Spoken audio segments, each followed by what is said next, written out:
First, Philadelphia reigns supreme. Jalen Hurts has, in every way you can possibly imagine, silenced every critic, every doubter, myself potentially chief among them. So, coming to this game, listen, I think those of us that thought Kansas City was going to win, I had Kansas City 31-27, thought it'd be a close game, did think it'd be high scoring, and I was right on that, way off on the end result of that game. Nonetheless, those of us that thought it would be close and that Kansas City would prevail did so under the presumption. Steve Spagnuolo is the best defensive coordinator in the NFL. I still feel that way. He's going to load the box, right? There's not the safety is not going to be that deep. We are going to sell out, do anything that we can to stop number 26, Saquon Barkley. And they did. Saquon averaged, 2.5 yards a clip? He had a couple nice runs, 9 yards, 12. He had a couple nice runs, but Saquon didn't break out the way he did multiple times against the Rams, like he did on literally the first play from scrimmage against Washington. Didn't break away at all. And my mindset was, Jalen's good enough to keep it close because he saw it 2 years ago against, albeit a worse version of this Kansas City defense. But he's not going to have what it takes to go toe-to-toe with the king, the standard, one Patrick Mahomes, who we'll get into in our second segment, his struggles yesterday. And Jalen outplayed him every way, shape, and form. He could show you the graphic and what Jalen Hurts did in Super Bowl 59, the MVP of this game, rightfully so. 221 pass yards, 72 rush yards, 3 total touchdowns, only 1 interception early on, completed 77% of his throws, a pass rate of 119, and a QBR 0-100 of 75. I actually figured it would have been a little bit higher. You see right there, the only quarterback in history to win a Super Bowl match of the previous ones were 0-4. So this guy, what he did in and of itself is pretty historic. He stopped a three-peat, which, by the way, the Philadelphia Eagles have now done twice in the last decade. The Patriots obviously got one in 16, got one in 18, and in the middle in 17, Brady may have played his best Super Bowl, and that Philadelphia Eagles offense led by Nick Foles said no. This Philadelphia Eagles offense and defense obviously said no, led by one Jalen Hurts. And listen, I said coming in this game that we have I think, universally agreed upon top 4 quarterbacks in the NFL. In whatever order you have them, I think Mahomes has to be, at this point, still the clear number one. Call me when somebody at the AFC goes to a Super Bowl. Josh Allen's in there. Joe Burrow's in there. Lamar Jackson's in there. And that debate for number 5, I felt had about 6-7 guys you could say, hey, I have a case. Justin Herbert, maybe, although that playoff performance, yikes. Dak's last healthy season, he was spectacular.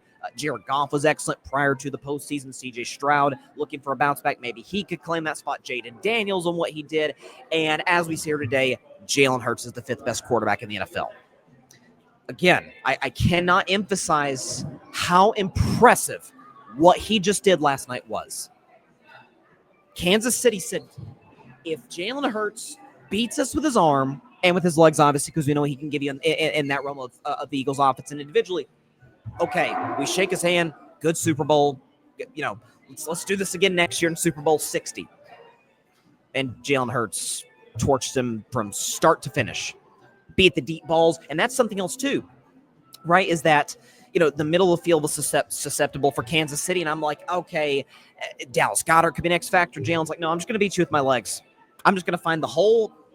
Be it in the zone, or not the hole in the zone necessarily, but in man-to-man coverage, I'm just going to find the open hole, get through, get a 11, 15-yard gain, move the sticks on 3rd down, keep drives alive, make the defense have to respect me, and it's going to open up everything for our offense.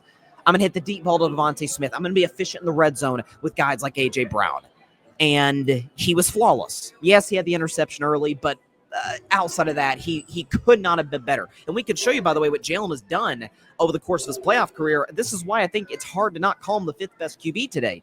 243 total yards per game. He's got 20 total touchdowns to 3 interceptions. He's 3 games over 500, 6-3. He's gone to 2 Super Bowls and won 1 Super Bowl title. Those last 2 lines are significant in this realm. We can show this next graphic. Alfred did a fantastic job. Shout out to my man, Alfred Parsar Jr.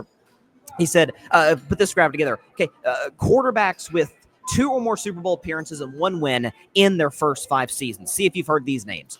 Troy Aikman, Kurt Warner, Tom Brady, Ben Roethlisberger, Russell Wilson, Patrick Mahomes. Now add Jalen Hurts to that list. Some have called it the Russell Wilson trajectory, so to speak, where Russell was good situationally.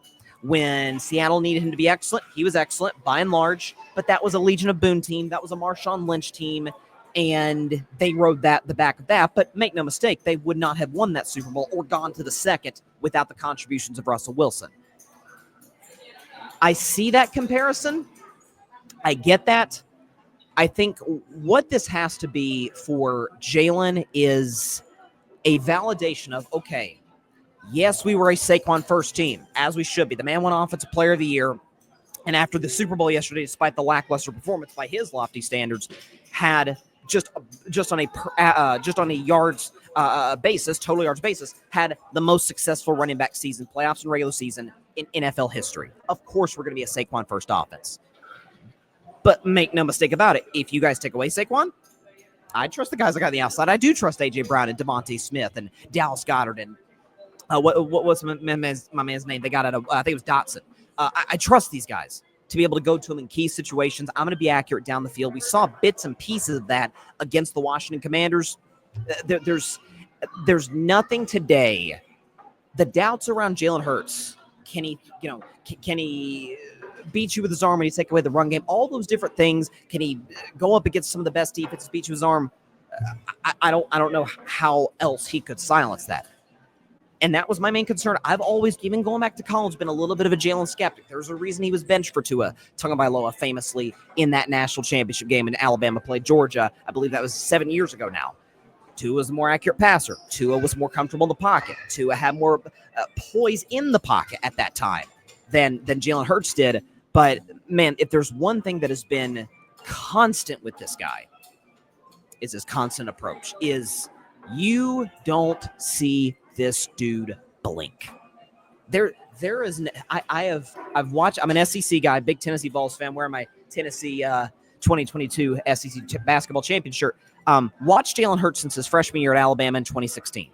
So I've seen this guy go from a freshman to now he's a Super Bowl champion. Watched a lot of Jalen Hurts play.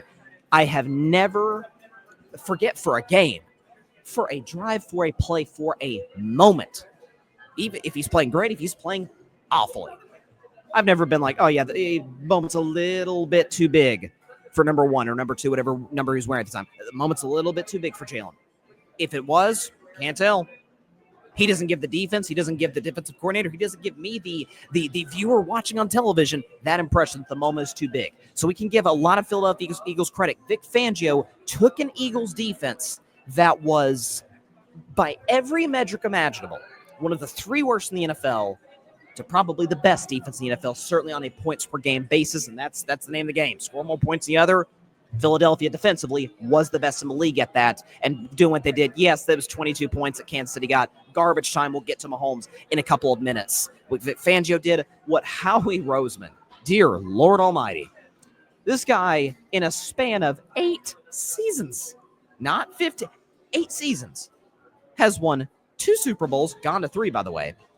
Won those 2 Super Bowls with a different quarterback and a different coach, neither of which we view necessarily as at the top of the profession. Or at least Jalen coming in this game, he had his fans, but by and large, I think most viewed him anywhere between the probably 7th best quarterback to like the 12th best quarterback, somewhere in that territory. That ends today, no question about that. And Nick Foles, God bless him, had an unbelievable run, but there's a reason he was a backup the majority of his career. And so you give Howie Roseman credit. Listen, Nick Sirianni, for what it's worth, and I've been critical of Coach. The one thing I've said, he does a good job putting together staffs, and for whatever reason, he connects with players. They play hard for him. From everything I'm hearing today, mostly from former players who are now in the national media, such as guys like Dan Orlovsky, Matt Hasselbeck, guys that know people in the Eagles organization. Those people have said people in the media, you don't get behind the scenes how much these players love Nick Sirianni. And I can't argue with that. If I love Dan Campbell for that, I can't hate Nick Sirianni for that. I do hate his approach at times as it relates to, yelling at the fans in Kansas City. I've joked that there's been moments where I'm like, oh yeah, the 25, 26-year-old quarterback is more mature than the 40-something-year-old coach. That's not necessarily ideal. for a championship contending team, and yet here we are. The Eagles won 17 of their last 18 games from week 6 on to now. They're the best team in football. They lost one game the whole way. And so you give them immense credit. Top on down, this isn't exactly breaking news, but this is an exceptionally run franchise. But to me, the story of all the stories in this game, Vic Fangio turning an awful defense that, yes, did draft well. Cooper DeJean, pick 6 on his birthday, not bad. Quinyon Mitchell, getting C.J. Gardner-Johnson, bringing him back. All of these different additions, taking a bad defense and turning it into maybe the best in 1 year, one offseason. You were able to do that. What Nick Sirianni has done, what the great Howie Roseman has done, but this Eagles defensive line that I'll talk about with Ryan Flowers when he comes on in about 13 minutes if you doubt Jalen Hurts at this point as it relates to, okay, is he a dude who can beat you any way imaginable? I don't know what to say. I mean, if we give Burrow that extra bump for beating Patrick Mahomes in a playoff game, that was, by the way, 3 years ago. Joe's excellent. I think Joe's better than Jalen. But we give Joe 3 years later, like, man, he's the only guy to beat Mahomes. Jalen didn't beat Mahomes. He beat Mahomes in a Super Bowl badly. Man, that's got to give you at least a little bit of a bump. Heck, we're going to maybe put Eli Manning in the Hall of Fame for beating Tom twice, despite having a pretty darn mediocre career. This stuff matters, and Jalen deserves immense credit. Thanks so much for watching the show on YouTube, and be sure to go click that big red subscribe button and check out the other clips and full shows from Carving It Up Live, as well as our other incredible content creators here on the Grid Network.